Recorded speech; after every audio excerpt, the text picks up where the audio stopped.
ഷേഖ് ഹസീന ബംഗ്ലാദേശ് ഭരണാധികാരി രാജിവെച്ച് രാജ്യം വിട്ടതിൽ വലിയ സന്തോഷമാണ് ആ രാജ്യത്തെ മണ്ടന്മാരായിട്ടുള്ള ജനങ്ങൾക്കും ഒപ്പം തീവ്ര നിലപാടുകാരായിട്ടുള്ള കുറെ പേർക്കും.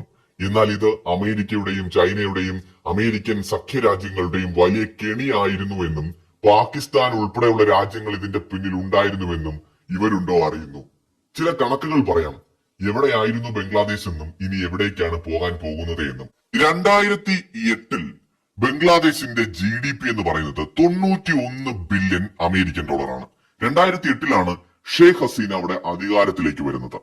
ഈ 2008 തന്നെ പാകിസ്ഥാന്റെ GDP 202 ബില്യൺ അമേരിക്കൻ ഡോളറാണ്.